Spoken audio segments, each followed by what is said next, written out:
டிஎன்பிசியில் கேட்ட previous year question solve பண்ணிடுவோமா?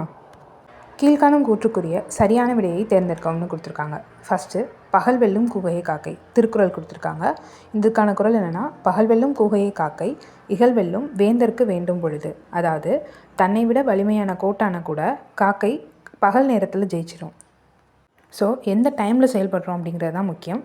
இதுக்கான இது என்னென்னா காலமறிதல். ரெண்டாவது, நெடும்புணலும் வெல்லும் முதலை, அதாவது நெடும்புணலும் வெல்லும் முதலை அடும்புணலின் நீங்கின் அதனை பிற. தண்ணீரில் இருக்கும்போது முதலை மற்ற உயிர்களை ஜெயிச்சிடும். இதே தண்ணியை விட்டு வெளில வந்துச்சுன்னா மற்ற உயிர்கள் முதலையை ஜெயிச்சிடும். ஸோ எந்த இடத்துல இருக்கிறோம் அப்படிங்கிறது தான் முக்கியம். இதுக்கான கரெக்டான இது இடம் அறிதல். மூணாவது, பீலிப்பை சாகாடும் அச்சிரும், அதாவது பீலிப்பை சாகாடும் அச்சிரும் அப்பண்டம் சால மிகுத்து பெயின்.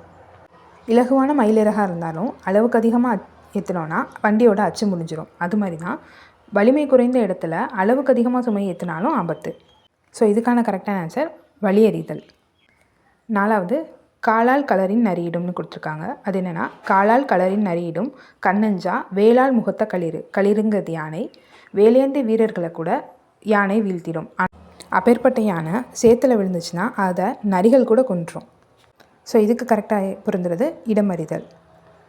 ஸோ ஃபஸ்ட்டுக்கு காலமறிதல், 2, 4 இடமறிதல், 3வது வழியறிதல். ஆப்ஷன் பி தான் கரெக்டான ஆன்சர். இது மாதிரியான பிவிக்யூஸ் தொடர்ந்து தெரிஞ்சுக்க நம்ம S2Cயோட ஸ்க்ரோல் டு ஸ்கோர் சீரீஸை ஃபாலோ பண்ணிக்கோங்க. தேங்க்யூ.